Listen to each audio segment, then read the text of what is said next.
요한계시록 11장 15절로 19절까지 말씀 같이 읽습니다. 시작. 일곱째 천사가 나팔을 불매 하늘에 큰 음성들이 나서 이르되 세상 나라가 우리 주와 그의 그리스도의 나라가 되어 그가 세세토록 왕노릇 하시리로다 하니 하나님 앞에서 자기 보좌에 앉아있던 24장로가 엎드려 얼굴을 땅에 대고 하나님께 경배하여 이르되 감사하옵나니 옛적에도 계셨고 지금도 계신 주 하나님 곧 전능하신 이여 친히 큰 권능을 잡으시고 왕노릇 하시도다.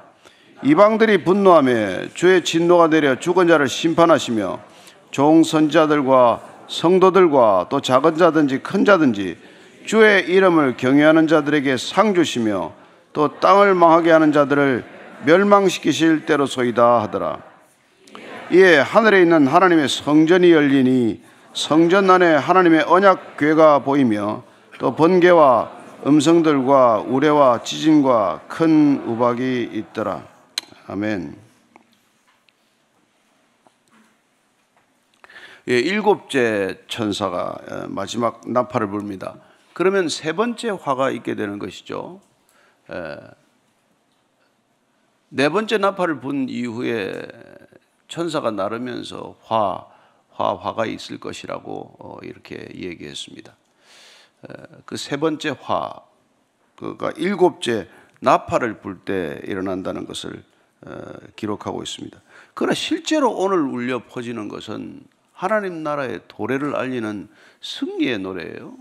승리의 합창과도 같은 장엄한 찬송이 울려 퍼지는 것을 듣게 됩니다. 15절이에요. 시작. 일곱째 천사가 나팔을 불매 하늘에 큰 음성들이 나서 이르되 세상 나라가 우리 주와 그의 그리스도의 나라가 되어 그가 세세토록 왕노릇 하시리로다. 아멘. 여러분, 우리는 세상 나라가 우리 주와 그의 그리스도의 나라가 되도록 기도해 오지 않았습니까? 모든 그리스도인들의 기도가 뭐예요? 주기도면 주님께서 가르쳐 주신 기도의 핵심이 뭡니까? 주기도문 안 해오십니까? 마태복음 6장 10절입니다. 시작. 나라가 임하시오며 뜻이 하늘에서 이루어진 것 같이 땅에서도 이루어지이다. 여러분, 하나님의 나라가 임하게 해달라고 그렇게 매일같이 기도하는 거 아니에요?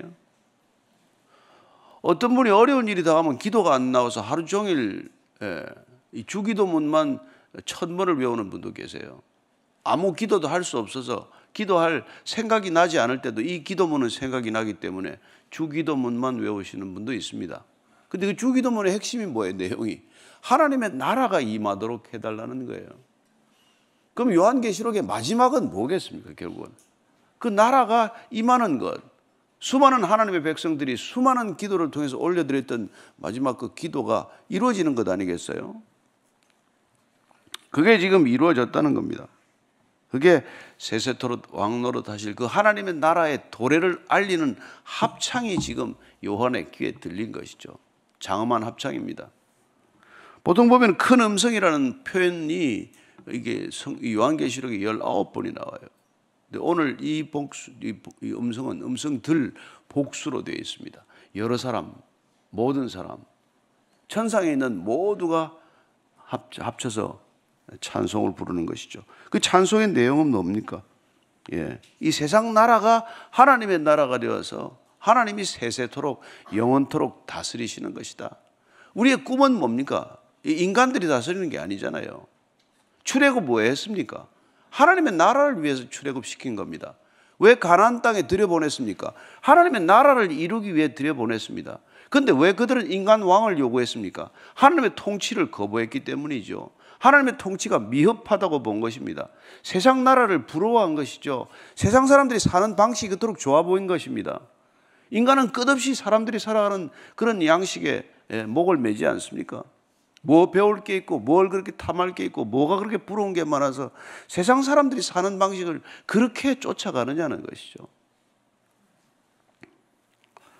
그러나 이 계시록 마지막 성경의 마지막은 결국 하나님의 나라가 다시 도래함으로 끝이 난다는 겁니다. 종말이란 무엇입니까? 회복이에요.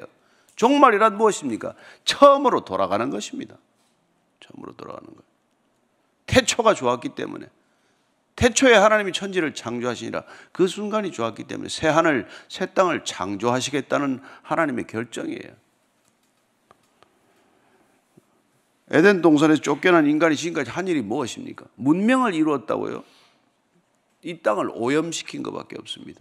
쓰레기를 만든 것밖에 없어요. 남는 게 뭐가 있습니까?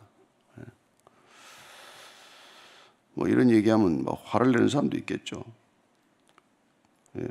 그러나 우리는 하나님의 나라가 이 땅에 이루어지는 것, 그걸 위해서 우리는 이 부르심을 받았고 우리가 이 평생토록 이 말씀을 이토록 붙들고 살아가는 이유는 그분의 뜻이 무엇인지를 확인하고자 하는 것이고, 그분의 뜻이 하늘에서 이루어진 것처럼 이 땅에서 이루어지도록 하기 위한 것이고, 그분의 나라가 이 땅에도 그림자처럼 투영되었지만은 마치 실제처럼 현실화하기를 바라는 것이죠.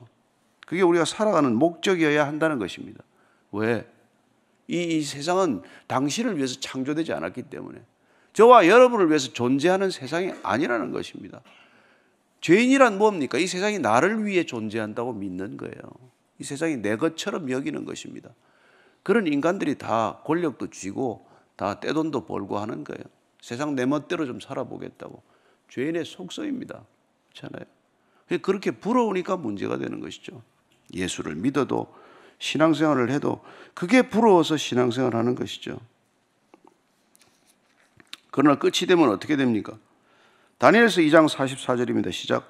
이 여러 왕들의 시대에 하늘의 하나님이 한 나라를 세우시리니 이것은 영원히 망하지도 아니할 것이요 그 국권이 다른 백성에게로 돌아가지도 아니할 것이요 도리어 이 모든 나라를 쳐서 멸망시키고 영원히 설 것이라. 선지자들을 통해서 하나님의 나라가 도래하면 어떤 모습이 될 것인지를 말씀해 주셨는데 이렇다는 것이죠. 영원히 망하지 않는 나라.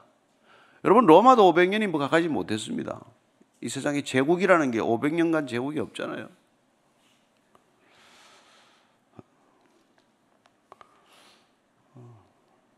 스가랴서 보면은 14장 9절입니다. 한번 같이 읽습니다. 시작. 여호와께서 천하의 왕이 되시리니 그날에는 여호와께서 홀로 한 분이실 것이요 그의 이름이 홀로 하나이실 것이라. 하나님이 홀로 영광을 받는 것이 하나님의 나라입니다. 인간이 영광을 누릴 수 있는 여지가 없어요. 그러나 이 땅은 뭡니까? 모든 인간들이 제각기 자기의 영광을 구하기 위해서 소란스러워지는 것이죠. 자기가 하는 분야에서 영광을 받겠다고. 뭐 심지어 교회를 해도 그래요. 목회를 해도 그렇습니다. 모두가 자기의 영광에 넋이 팔린 것이죠. 그래서 토마스 홉스 같은 사람은 인간 세상 사는 것 다 한마디로 정의합니다. 만인대 만인이 투쟁하는 곳이라고 말합니다. 이 세상의 본질을 그렇게 말해요. 왜요? 각자 왕이 되고 싶으니까. 왕은 한 사람인데 뭐 더 해서 1인자는 하나인데, 그래서 평생 그렇게 싸우는 거예요. 싸우는 겁니다. 여러분, 뭐 싸울 때 뭐 다 명분을 세우잖아요. 명분을. 정치는 뭡니까? 사사로운 이익을 공적인 이익으로 포장하는 사람들의 놀이터예요. 무슨 백성을 생각하면 이 지경을 만들어 놓겠어요? 그렇지 않습니다. 다 마찬가지예요. 그래서 우리가 정신 차리고, 배가 빠지는 건 여러분 한쪽으로 몰리면 배가 뒤집어집니다. 저는 배를 수없이 많이 탔는데 배가 풍랑이 일면 가만히 있어야 돼요. 배가 움직이는 방향으로 우르르 몰려가면 배는 금방 뒤집혀집니다. 나라가 안 뒤집히는 것은 사람이 제자리에 있을 때예요. 국민들이 제자리에 있고 소방서 불 끌어가고, 그렇잖아요. 교사들 학교에서 아들 가르치고 여러분들 기도의 자리에 앉아 있고, 그러면 나라 또 풍랑은 지나가는 겁니다. 근데 어디 몰려서 휙 같이 가면 그냥 뒤집어지게 돼 있어요. 무슨 뭐 여리 가라 저리 가라 하더라도 그냥 제자리에 앉아 있기를 바랍니다. 이럴 때 기도해야 됩니다. 이럴 때 골방의 기도가 필요해요. 합심 기도 필요합니다. 같이 기도해야 돼요. 네. 자, 16절 17절입니다. 시작. 하나님 앞에서 자기 보좌에 앉아있던 24장로가 엎드려 얼굴을 땅에 대고 하나님께 경배하여 이르되 감사하옵나니 옛적에도 계셨고 지금도 계신 주 하나님 곧 전능하신 이여 친히 큰 권능을 잡으시고 왕 노릇 하시도다. 이 24장로들은 가만 보면은 예배 인도자들 같아. 틈만 나면 예배. 그냥 얼굴을 땅에 대고 하나님께 경배합니다. 그리고는 또 찬양합니다. 감사합니다. 옛적에도 계셨고 지금도 계신 주 하나님 곧 전능하신 이여. 호칭에다가 찬양의 대부분의 역점을 두죠. 그분이 어떤 분이신지를 아는 게 찬양이에요. 그렇지 않습니까? 하나님을 알면 여러분 찬양이 안 터지면 이상하죠. 사랑하는 사람을 옆에 두고 여러분 칭찬이 안 나오면 이상하잖아요. 그와 마찬가지로 옛적에도 계셨고 지금도 계신 주. 근데 뭐가 하나 빠졌죠? 뭐가 빠졌어요? 1장 8절 한번 읽을까요? 계시록 1장 4절 시작. 요한은 아시아에 있는 7 교회에 편지하노니 이제도 계시고 전에도 계셨고 장차 오실 이와 그의 보좌 앞에 있는 7영 이제도 계시고 전에도 계셨고 장차 오실 이. 이 4절에도 또 그게 나오고 4장 8절에도 그게 나와요. 근데 여기 오니까 지금 장차 오실 이가 사라져 버렸어요. 역사가 완성되면 그분은 오셨기 때문에 더 이상 미래의 시제가 필요 없잖아요. 과거에도 계셨고 이제도 계신 이로 족하는 것이죠. 그분이 오셨다는 것을 뜻합니다. 옛적에도 계셨고 지금도 계신 주 하나님 곧 전능하신 이여. 우리는 세상을 보면 도대체 그분이 무슨 전능한 것 같은가 생각이 드시겠지만 이 세상을 보면은 도대체 그분이 계시기나 한 것인가 하는 생각이 들 때가 많지만 그러나 유장한 역사 전체 세세토록 계신 그분께서 통치하고 계신다. 그게 우리의 믿음이에요. 세상에 아무리 어려움을 겪더라도 아무리 불공정과 도덕적 타락이 횡행하더라도 여전히 그분의 다스림 안에 있다라는 걸 기억하는 겁니다. 인간이 그 다스림을 거부하고 있긴 하지만 그러나 그분의 다스림이 완전히 손을 거둔 건 아니라는 거예요. 그분이 손을 떼면 그건 파멸이니까요. 그래서 우리가 마태복음 보시면은 24장 24절입니다. 그때 문제는 그러니까 그럴 때가 오면은 더욱더 거짓 선지자들의 미혹이 판을 친다는 걸 알게 되죠. 이게 어떻게 하나님의 나라입니까? 마태복음 24장 24절에 시작. 거짓 그리스도들과 거짓 선지자들이 일어나 큰 표적과 기사를 보여 할 수만 있으면 택하신 자들도 미혹하리라. 문제는 택하신 자들, 구원받았다는 사람들, 교회 다니는 사람들, 믿음이 좋다는 사람들도 흔들린다는 게 문제예요. 그래서 예수님께서 내가 마지막 때에 말세에 믿음을 보겠느냐 그렇게 탄식하는 것이죠. 믿음을 끝까지 지키는 게 여러분 중요한 일입니다. 믿었다 안 믿었다 하면 아니 믿음만 못한 것이죠. 불안하기만 하죠. 끝까지 믿음을 지키는 것. 그래서 여러분 하나님을 믿는 사람들이 유대인들이 그 아우슈비츠 가스실로 끌려가면서 마지막 순간에 숨이 넘어가면서 벽에다가 피를 흘리면서 손으로 벽에 쓴단 말이에요. 태양이 보이지 않아도 나는 태양이 있음을 믿는다. 그렇게 쓰고 죽는 거예요. 신이 계신 것 같지 않은 이 순간에도 나는 신이 존재함을 믿는다. 그러고 죽어가는 거예요. 가스실에서 꺼내줘야 되는 거 아닙니까? 하나님 계시면. 아니 가스실을 못 짓도록 해야 되는 거 아닙니까?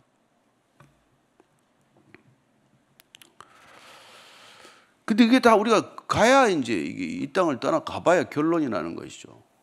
가서 없으면 아무것도 없네? 헛믿었네.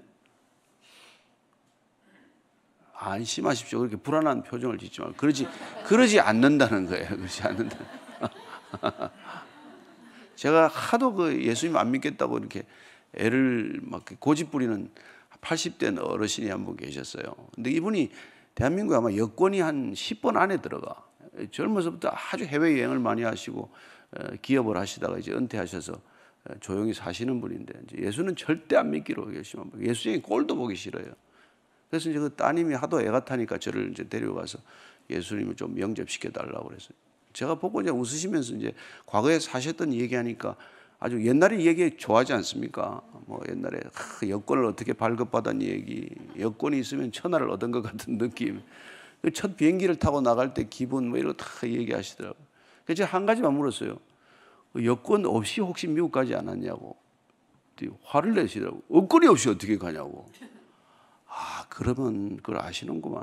천국 가는 여권만 받아두시라고. 여권만 받으시면 된다고. 예. 그리고 가기 싫으면 가지 마시라고. 근데 갈 때는 있어야 된다.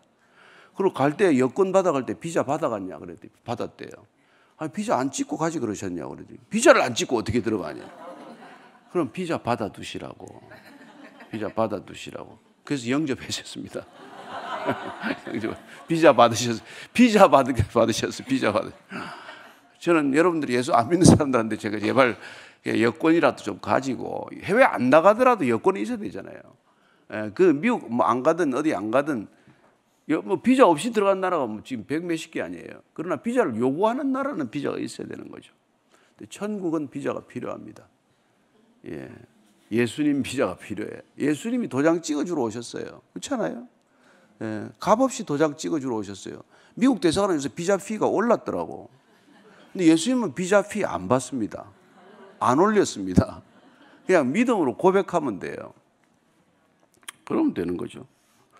그분이 이제 우리가 비자를 받으면 그분 나라에 들어가면, 입국하면 그분이 왕 노릇 하시는 것을 인정해야 된단 말이에요. 근데 그분의 나라에 들어가려면 그분을 왕으로 인정하겠다는 태도는 우리가 가지고 있어야죠. 그래서 이 땅에서 살아가는 현 시간은 그분을 왕으로 인정해드리는 시간, 그래서 그분의 왕 되심을 받아들일 통치를 준비하는 시간이에요. 그렇지 않아요? 그래서 우리 삶이 달라진다 이런 표현을 쓰는 것이죠. 그래서 우리는 그분의 이제 여권을 가지는 순간 이 땅에 살지만 소속은 그 나라에 속하는 그 나라 백성으로 산다 이 말이죠. 그래서 이중 국적자가 되는 것이죠. 한국 국적도 저 가지고 있습니다. 그러나 천국 국적이 우선된다는 것을 아는 백성들이죠. 왜냐하면 이건 통과하는 곳이니까. 네, 그래서 정말 왕노릇하는 걸 인정하는 것이죠. 그래서 왕노릇한다는 말 뜻은 통치가 시작되었다는 뜻입니다. 여기 종말이란 뭡니까? 하나님의 통치가 완성된다는 뜻이 되는 것이죠. 18절입니다. 시작. 이방들이 분노하며 주의 진노가 내려 죽은 자를 심판하시며 종 선지자들과 성도들과 또 작은 자든지 큰 자든지 주의 이름을 경외하는 자들에게 상 주시며 또 땅을 망하게 하는 자들을 멸망시키실 때로소이다. 그러면 그분이 통치하는 통치가 완성되면 어떻게 됩니까? 주의 진노가 내려서 죽은 자를 심판하신대요. 아니 죽으면 끝인데 무슨 또 심판이 있습니까? 그렇죠. 안 믿는 사람들은 죽음이 끝이라고 말합니다. 그러나 믿음이란 무엇입니까? 죽은 이후에 갈림길이 있다는 거예요. 알곡과 가라지가 갈라지고 양과 염소가 갈라지고 갈라지는 데가 있다는 겁니다. 한 번 죽는 것은 정한 이치지만은 죽은 이후에는 반드시 심판이 있다. 이걸 우리가 믿지 않습니까? 네. 그래서 지금 그들에게 지금 이게 내려는 죽은 자가 심판받는 겁니다. 그러니까 한 번 죽나요? 두 번 죽죠. 아니 두 번 죽는 게인가요? 영원히 죽죠. 죽어서 심판대 앞에 서서 다시 사형 선고를 받으면 영원히 불못에 던져진다. 영원히 죽음에 처한다는 것이죠. 그런데 어떻게 되고 종, 선지자, 계시록에서는 선지자들을 조금 이렇게 높게 다뤄주십니다. 선지자들과 성도들과 또 작은 자든지 큰 자든지 주의 이름을 경외하는 자들. 자, 선지자들, 성도들, 주의 이름을 경외하는 자들. 조금씩 뉘앙스가 다르죠. 네. 그들에게는 상이 있다는 겁니다. 상이 있다는 거예요. 네. 하나님을 믿는 자들에게는 상급이 있다. 어떤 상급이 도대체? 그분의 임재 가운데 있는 게 가장 큰 상입니다. 여러분, 아버지 찾는 게 상이에요. 아버지 이름을 부르는 게 상입니다. 아버지가 계신 게 상이에요.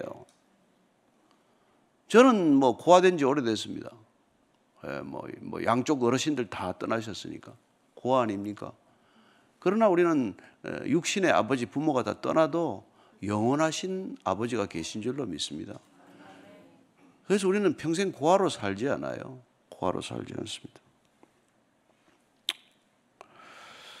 그런데 이제 그건 상주신데, 땅을 망하게 하는 자들에게, 땅을 망하게 하는 자들은 멸망시킬 때래. 그 마지막 때라는 게 땅을 망하게 하는 자, 똑같은 단어예요. 땅을 망하게 하다, 그런 자들은 멸망시킨다. 땅을 황폐하게 만든 자들은 인생이 황폐하게 될지어다. 이거 마찬가지예요. 땅을 더럽힌 자들은 그 인생도 더러워질 것이다. 땅을 생명력을 앗아간 자는 자기 자신의 생명도 빼앗길 것이다. 다 같은 말이겠죠? 그렇습니다. 거기에 상응하는 심판이 있다는 것입니다. 이 땅에서 여러분들 한 대로 보응받을 거라는 거예요. 예. 여러분들의 행위대로 갚게 될 거라는 겁니다. 제가 뭐 누가 하나 하도 뭐 이렇게 뭐 못된 친구가 있는데 지보다 더 못된 친구를 만나가지고 그래서 이제 뭐 화가 머리 끝까지 났어요.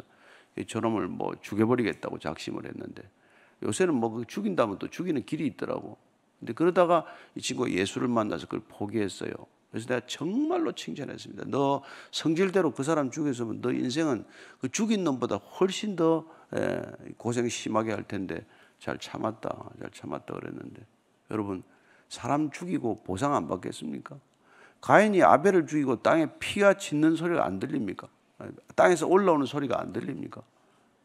땅에는 피의 소리가 있단 말이에요. 우리는 안 들리죠. 그러나 그건 반드시 갚아야 된단 말이에요. 갚아야 된단 말이에요. 그래서 예수님 믿으라는 겁니다. 네가 갚을 능력이 없으니까. 근데 땅을 망하게 한 자들이 멸망되면 가만 멸망당합니까? 끝까지 발악한단 말이에요. 그래서 지금 마지막 잔불 정리 기간이에요. 그렇지 않아요? D-Day와 V-Day 사이는 잔불 정리 기간이에요. 예수님의 초림은 디시전 데이입니다. 이미 오셨습니다. 종말은 시작되었습니다. 이거 지금 우리는 재림에 관한 얘기를 읽는 거예요. 그러면 디시전 데이는 뭐예요? 끝나는 거예요, 이제.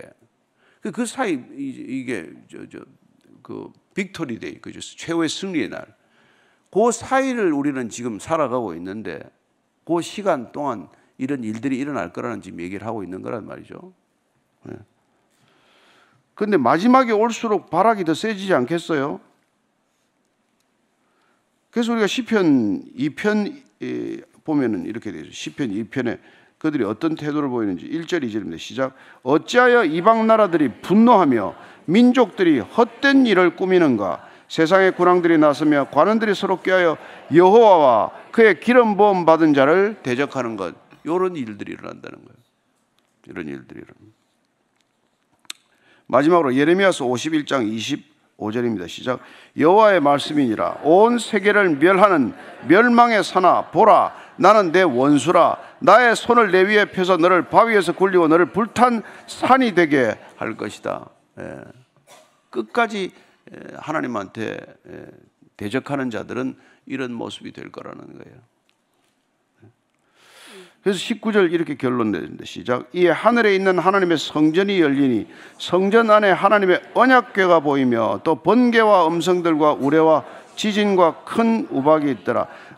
보니까 이제는 하늘의 성전이 열렸습니다. 하늘의 성전이 열렸어요. 계시록 마지막에 가면 성전은 없습니다. 예수님이 성전입니다. 하나님이 성전이십니다. 그러나 지금 땅에서 본 적, 사도 요한이 눈을 들어 본 적 하늘이 열렸어요. 처음부터 그렇게 하늘이 열린 것을 보았죠.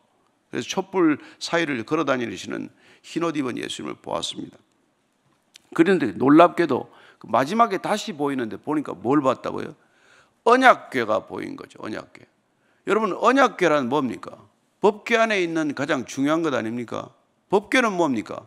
지성소의 가장 중요한 거 아니에요? 성소나 지성소가 있는 목적이 뭡니까? 이 언약궤 때문에 있는 거 아니에요? 말씀 때문에 있는 거 아닙니까? 마지막에도 이 말씀이 다시 이 땅을 지배하게 된다는 것이죠. 이 말씀이 보인다는 것, 곧 하나님의 임재라는 것을 뜻합니다. 여러분, 왜 이 말씀이 중요합니까? 태초에 말씀이 계시니라. 이 말씀이 하나님과 함께 계셨으니 이 말씀이 곧 하나님이시니라. 요한서 복음의 시작 아닙니까? 그 언약궤가 보인다는 거예요. 물론 우리 이 땅에 언약궤는 뭐가 있어요? 이 십계명과 아론의 쌍난 지팡이와 만나 항아리가 있었지만은 마지막에 결국 이 언약궤는 말씀을 뜻합니다. 말씀 하나만 있습니다. 이 땅의 언약궤는 사라졌죠. 지금도 못 찾았죠. 유대 전승에 따르면 예레미야가 가지고 느보산에 들어갔다, 이런 전승이 있어요. 마지막 날에 이 언약궤는 다시 발견될 것이다, 이런 전승들이 전해지고 있습니다. 어쨌건 그건 뭡니까? 언약궤가 다시 발견되는 날 곧 하나님의 통치가 완성될 것이다, 그렇게들 전승되어 오는 얘기가 그렇다는 거예요.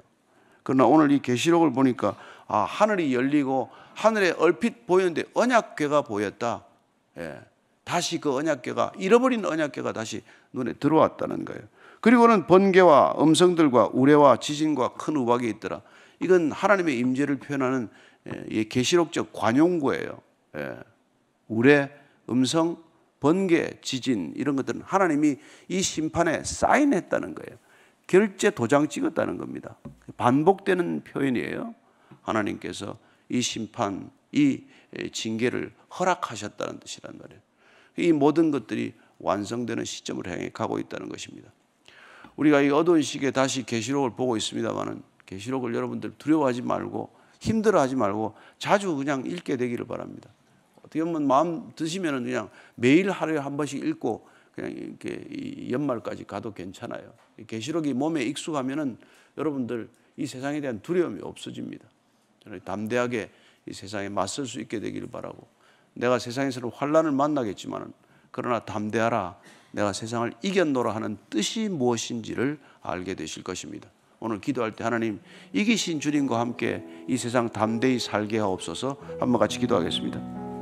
하나님 아버지, 날마다 불안이 가중되는 시대를 살아갑니다. 오늘은 무슨 일이 있을래나, 오늘은 어떤 일이 우리를 불안하게 할래나, 그런 시대를 살아가지만 하나님, 우리 안에 오셔서 정말 장막을 펴셨기에, 말씀의 장막을 펴셨기에 우리는 주님과 함께 늘 동행하는 놀라운 인생이 되었습니다. 하나님, 언약궤는 사실 우리 안에 있습니다. 주님께서 언약궤를 우리 안에 두셨습니다. 주님과 함께 동행하는 이 놀라운 생애가 하나님이 세상을 넉넉히 이기는 생애가 되게 하시고, 주위의 눈을 들어보면 사방이 불안해하는 분들 많습니다.